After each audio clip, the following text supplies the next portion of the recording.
Bonjour, que c'est bon de penser au week-end qui s'annonce avec Yes Weekend. Alors, qu'est-ce qu'on vous a réservé cette semaine? Thomas nous parlera de 2 événements au Havre. Dans l'agenda, on vous livrera 4 coups de cœur dans l'agglo de Rouen. Et à la fin de cette émission, avec notre invitée Tamara Thune, bonjour. Bonjour. On partira au festival de livres de jeunesse. C'est vraiment un rendez-vous incontournable chaque année.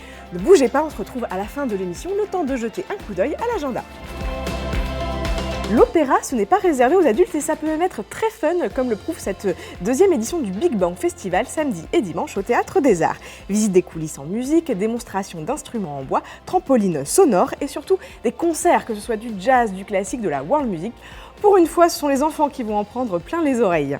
Le roman de Jean Egland, Dans la forêt, nous avait totalement subjugué. L'adaptation de BD de Lomig marche dans ses traces. On suit toujours le parcours de 2 sœurs dans une société au bord de l'effondrement.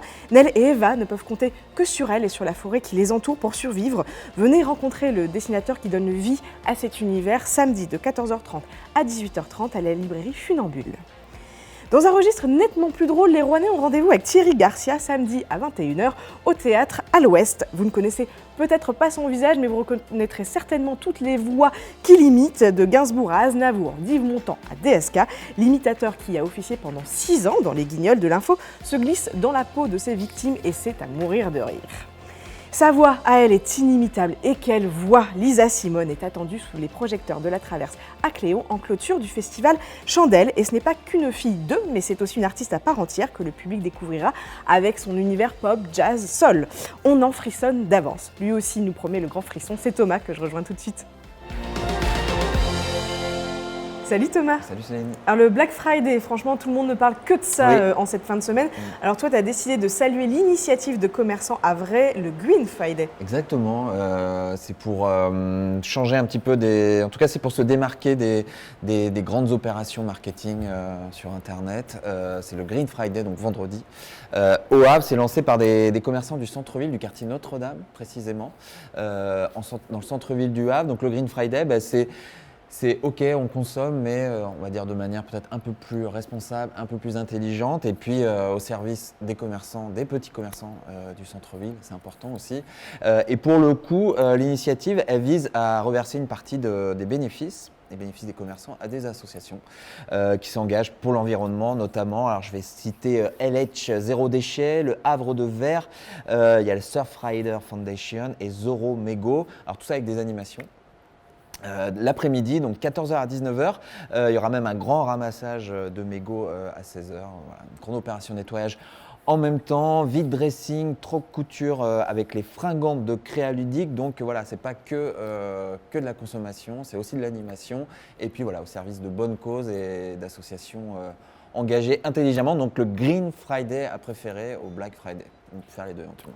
Et on reste au Havre Oui. pour une conférence, elle aussi très utile. Oui, l'actualité nous l'a beaucoup rappelé ces derniers temps, l'actualité autour des féminicides et surtout de toutes les initiatives aujourd'hui pour sensibiliser la population à tout ça. Et là, pour le coup, c'est l'occasion d'en profiter en musique. Ça se passe au Fort de Tourneville, la place forte musicale au Havre. À côté du Tetris, il y a le SEM, l'école de musique actuelle, donc qui propose toute une journée sur cette sensibilisation contre les féminicides, avec une conférence notamment de Bastien Cantillon sur la place et le rôle des femmes dans les musiques amplifiées des années 50 à 70. C'était pas forcément une période où on les laissait facilement justement prendre le micro ou la guitare, donc voilà, c'est l'occasion de se replonger dans cette époque et puis pas mal de débats avec des associations engagées. Et puis puisqu'on est au SEM, le soir il y aura des concerts, il y aura notamment les Ruby Shoes, les incontournables City Kids au Havre. Tout ça, c'est entrée sur prix libre toute la journée de samedi à partir de 14h au Havre. Merci, ça donne envie en tout cas d'aller au Havre ce week-end. Tu lisais quoi? C'était quoi ton livre préféré quand tu étais petit, Thomas? Quand j'étais petit, je dirais du Roald Dahl. Je pense que c'était Mathilda, Bon Gros Géant, je crois, il me semble. Ouais, voilà. Bon, si tu as besoin de nouvelles idées, je t'invite à tu vois, aller je au Festival du livre de jeunesse. On voit ça tout de suite avec notre invité. Il n'y a pas d'âge pour feuilleter un livre, je dirais même plus on commence tôt, plus on va pouvoir en vivre des aventures. Et s'il y a bien un endroit qui donne envie d'ouvrir un bouquin, c'est le Festival du livre de jeunesse qui se tient de vendredi à dimanche à la Lautoile à Rouen. Avec nous pour ouvrir ce 35e chapitre, Tamara Thune, chargée de communication. Bonjour. Bonjour. Alors Tamara, ce week-end, il y a une quarantaine de maisons d'édition, une cinquantaine d'auteurs qui seront présents. Et parmi eux, l'invité d'honneur, c'est Bruno Gibert. Alors, qui est-il et comment on va pouvoir interagir avec lui ? Bruno Gibert, c'est un auteur et illustrateur donc, de littérature jeunesse, mais pas que, il fait aussi la littérature adulte. Mais là, on s'intéresse vraiment à ce qu'il fait en jeunesse. Et donc, il est auteur et illustrateur. Il a un univers assez graphique parce qu'il vient du monde de la publicité. Et il a édité beaucoup de livres. Et notamment, il a 2 parutions là qui s'appellent un roman ado pas perdu et un documentaire illustré qui s'appelle Toute une vie en chiffres. Donc, pour les petits et pour les grands, voilà, il fait vraiment pour tous les âges. Et donc, on va pouvoir le retrouver sur le festival dans plein de choses. Des lectures à 2 voix. Il a une exposition qui s'appelle Des mots dans l'œil qui sera à la galerie Face de Phasme à Rouen. Il a aussi créé un mur aux chimères pour que les enfants puissent assembler des animaux. Comme on est sur les animaux loufoques, assembler différentes parties d'animaux. Donc, ça sera une activité très amusante. Et comme son univers, c'est un petit peu les animaux, un petit peu bizarres, loufoques. D'ailleurs, c'est lui qui a réalisé l'affiche du festival cette année. Et on pourra aussi le retrouver lors du jury du concours d'illustration, la remise des prix, car il était membre du jury. Alors le thème de cette année, effectivement, c'est les animaux loufoques, rigolos, donc c'est carrément dans cet univers-là. Donc il y aura des dizaines d'animations autour de ce thème. Alors si je viens avec des tout petits, citez-moi 2 animations que je vais pouvoir faire avec eux. Alors une animation très intéressante qui est une nouveauté cette année, nous avons des comptines signées. Donc des comptines en langage des signes. Avec les tout petits, c'est très intéressant, même avec les bébés, parce que même s'ils ne peuvent pas encore parler, les signes, ça parle toujours. Et nous avons également un petit spectacle de danse le dimanche qui s'appelle Petit papier dansé, qui est autour de la danse et du papier. Voilà, tout est dans le titre. Donc voilà, pour les plus petits, ce serait ça vraiment qui serait sympa. Après, il y a aussi le service Petite Enfance de la ville de Rouen qui fait des animations. Donc voilà. Et si je viens plutôt avec un public pré-ado ? Alors pour les pré-ados, il y a un coin lecture manga avec une sélection de livres manga donc, où ils peuvent se poser et lire en toute tranquillité. Et sinon, nous avons des ateliers makizushi pour faire des sushis, le dimanche. Et sinon, plein de sélections. Et on a aussi une sélection égalité femmes-hommes qui va avec une exposition qui s'appelle Déjouer les clichés, qui peut être très intéressant justement sur les clichés et sur les préjugés. Des expositions, des animations, des lectures, des contes, des comptines, etc. Tout le programme est sur le site du Festival du livre de jeunesse. Rendez-vous vendredi, samedi et dimanche à la Lautoile. L'entrée est à 2,50 € et gratuite pour tous les enfants, même qu'on a 15 ans, 16 ans, 17 ans, on est quand même mineurs. Voilà, c'est Noël avant l'heure. Oui, c'est ça. Merci beaucoup Tamara. Merci à vous. Qu'est-ce qui est sorti au cinéma cette semaine ? On voit ça tout de suite.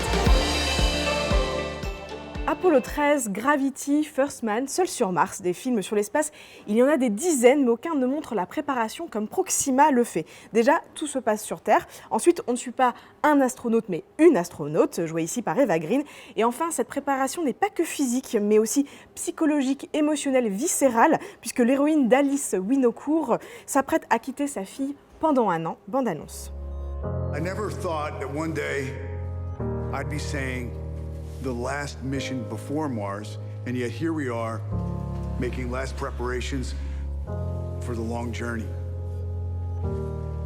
T'éteins pas la lumière. Aïe, aïe, Captain. Tu savais que ta maman allait partir un jour? Ça te fait très peur, un peu peur? Un peu peur. Des films sur Noël dégoulinant de bons sentiments et de crème au beurre, il y en a tous les jours en ce moment à la télé. Alors pourquoi aller au cinéma ?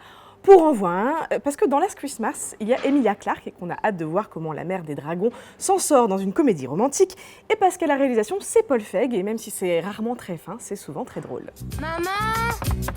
Pas d'appel, pas de Twitter. Oui, allez, je sais. Tu as le téléphone, Oui, tu peux d'accord, ferme la appeler porte. ta mère. Je suis inquiète pour toi.